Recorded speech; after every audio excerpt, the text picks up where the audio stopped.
So hello everyone, कैसे हैं आप सभी। उम्मीद करता हूँ आप सभी काफ़ी अच्छे होंगे और अच्छे से स्टडी कर रहे होंगे। So in this video we are going to discuss about the class 9 physics का अगला टॉपिक, जिसका नाम है mass and wait.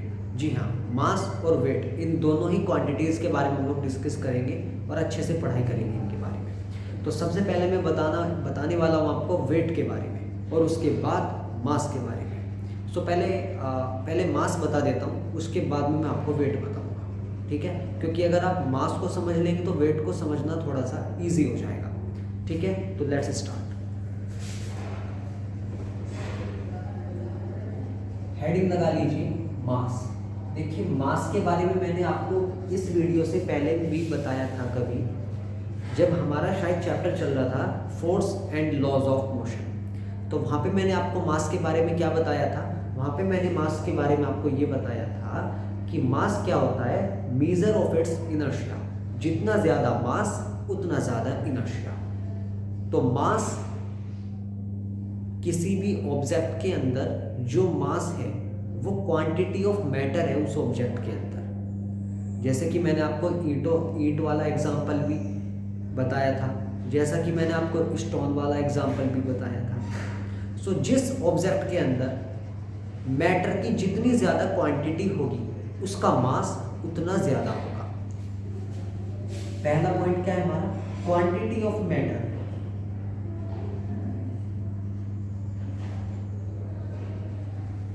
Present in an object, present in an object. Okay, तो ऑब्जेक्ट के अंदर मैटर की जितनी ज़्यादा क्वांटिटी होगी उसका मास भी उतना ही ज़्यादा होगा। सेकंड पॉइंट हमारा क्या कहता है, सेकंड पॉइंट हमारा ये कहता है कि मास विल बी सेम, या बोल सकते हैं कि मास विल बी कांस्टेंट। जो हमारा मास है ये कांस्टेंट रहता है, मतलब कि ये चेंज नहीं होता, नो चेंज। एग्जाम्पल के थ्रू मैं आपको समझाने का प्रयास करता हूँ। जैसे कि ये मार्कर है, इसको अगर मैं अर्थ पे रखता हूँ तो भी इसका मास सेम रहेगा। मैं इसको किसी और दूसरे प्लैनेट पे अगर ले जाने की कोशिश करूँ तो इसका मास उस ऑब्जेक्ट, उस प्लैनेट पे, उस पोजीशन पे, उस प्लेस पे फिक्स रहेगा, मतलब सेम रहेगा। चलो और आगे बढ़ जाते हैं।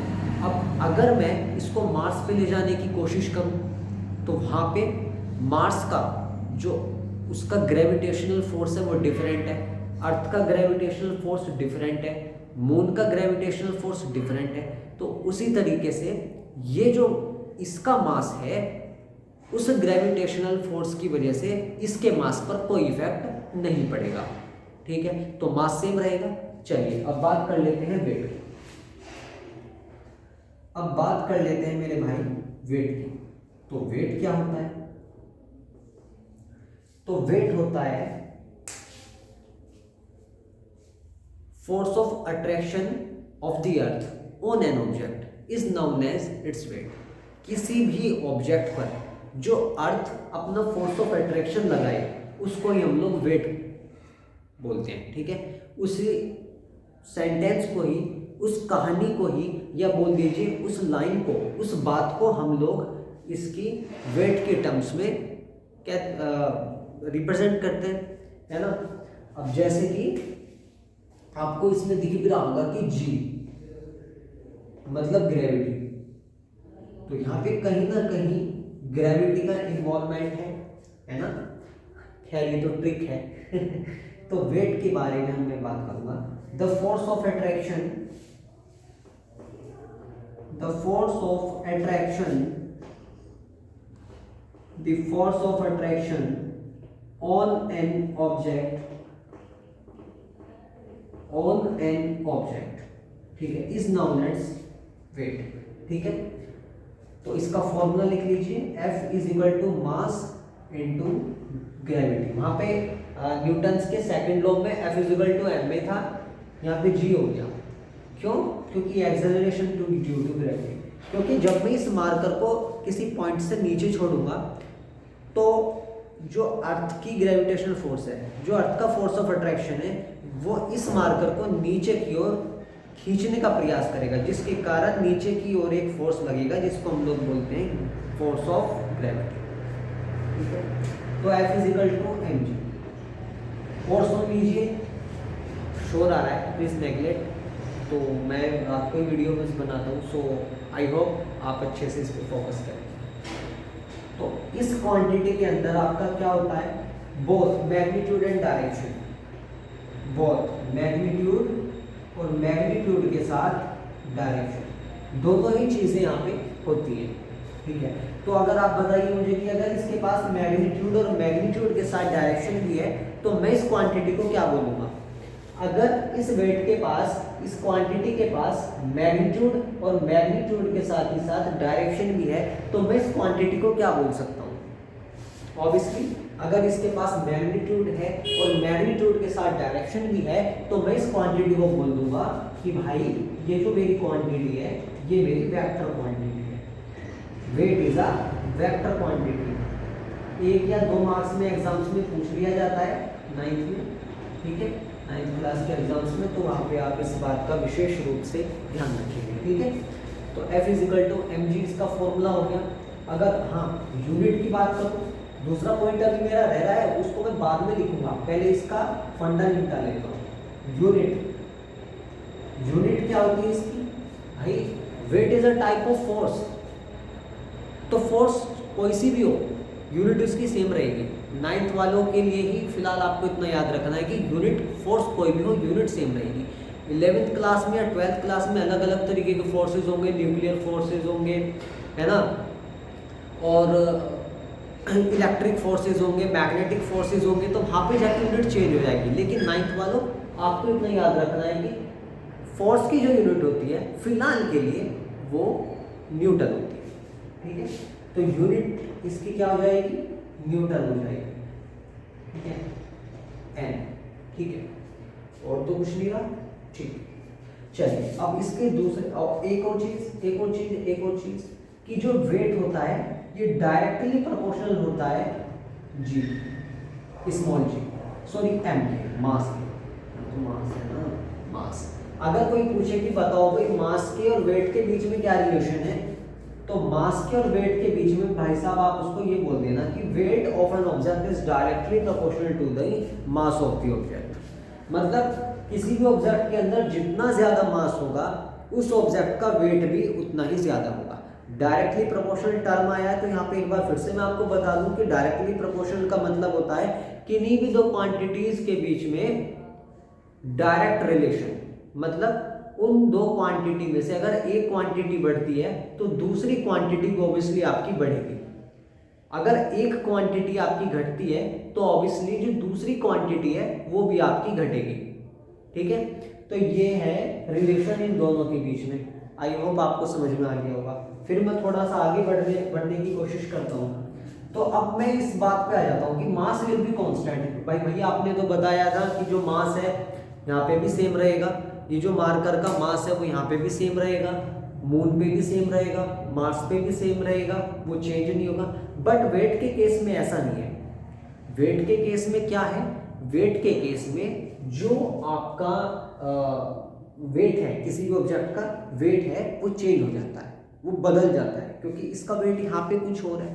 क्योंकि वेट तो एक तरीके का फोर्स है ना, वेट तो समझ रहे हो ना, वेट एक तरीके का फोर्स है। और मास क्या है, मास एक मात्रा है। किसकी मात्रा, किसका अमाउंट, मैटर का। ठीक है, कोई भी ऑब्जेक्ट है ना वो बहुत छोटे पार्टिकल से मिलके बना होता है, बहुत छोटे छोटे जो है मैटर से मिलके बना होता है। Anything which have mass and occupies space, कुछ स्थान घेरती हो वो अपना, और वो कुछ स्थान घेरती हो और उसके पास पार्टिकुलर कोई मास हो, जैसे कि पेन, स्टार या कोई भी ऑब्जेक्ट, ठीक है ना, वो आपका क्या कहलाएगा, मैटर कहलाएगा। तो मैं वही कहना चाह रहा हूँ कि quantity of matter present in an object is called its mass. But weight क्या है, weight is a type of force. एक बार फिर से बता रहा हूँ, weight is a type of force. अगर ये फोर्स है तो फोर्स जो है प्लेस टू प्लेस वेरी करता है। फोर्स जो है वो प्लेस टू प्लेस चेंज होता है। कैसे चेंज होता है, भाई यहाँ पे उसका कुछ कोई और फोर्स हो गया, मैं उसको ऑब्जेक्ट को उठा के ले गया मून पे, तो मून पे फोर्स चेंज हो जाएगा, है ना। मून पे क्या हो जाएगा, 1/6 ऑफ द अर्थ हो जाएगा। ये मैं आपको बाद में बताऊंगा, दोनों के बीच में रिलेशन है। न्यूमेरिकल्स आते हैं 5-5 मार्क्स के, 3-3 मार्क्स के, सोल्व करने लायक, ठीक है। तो बढ़िया अच्छे खासे न्यूमेरिकल है, कराएंगे बिंदास होके। लेकिन फिलहाल इतना समझिए आप लोग कि किसी भी ऑब्जेक्ट का जो क्या है, बोलो जल्दी क्या है, किसी भी ऑब्जेक्ट का जो वेट है वो प्लेस टू प्लेस वेरी करेगा। वो प्लेस टू प्लेस क्या होगा मेरे भाई, चेंज हो जाएगा। सो मैं यहाँ पे अपना सेकंड पॉइंट अगर मैं लिखने की कोशिश करूँ मेरे भाई, सॉरी एक्सक्यूज मी, मैं मार्कर लेके आता हूँ दूसरा। सो चलिए गाइस लेट्स स्टार्ट। तो the wait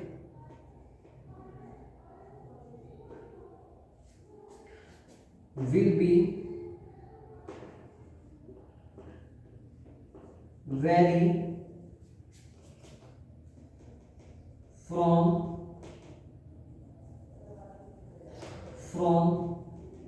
place to place, from place to place. इतनी बात आ गई समझ में। तो अब एक रिलेशन और पढ़ लेते हैं छोटा सा।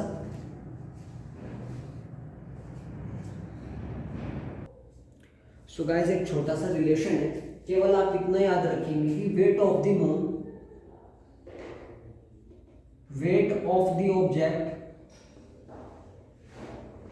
Weight of the object on the moon will be 1/6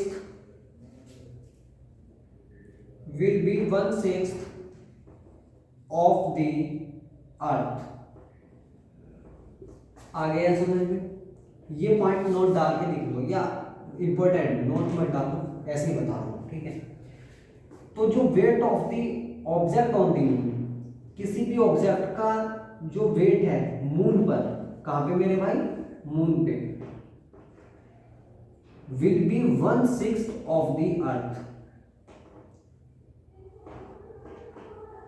अर्थ पे जो उस ऑब्जेक्ट का वेट था उसका 1/6 हो जाएगा, कहां पे, मून पे। मैं एग्जांपल देके बता रहा हूं, जैसे कि अगर मेरा वेट यहां पे अर्थ पे कितना, मान के चलो अगर मेरा 42 kg है वेट अर्थ पे, या मान लो कुछ भी मान लो, 50 मान लो, ठीक है, 50 kg मान लो, ठीक है। अर्थ पे मेरा वेट 50 kg है, तो मून पे कितना हो जाएगा, 1/6 कर दो इसका, m = 1/6 × 50। अगर मैं इसको इससे डिवाइड दूं, 50 को 60 को 6 8 जा 48, कितना बचा, 2 पॉइंट लगाई 0, 6 3 जा 18, 2 फिर 3 आएगा। तो यानी मान के चलो कि मेरा वेट जो है मून पे इतना हो जाएगा, 8.33 kg।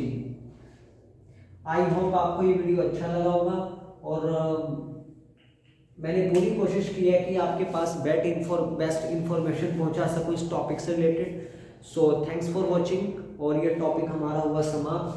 Thrust and pressure next video में हम लोग डिस्कस करेंगे। Thank you.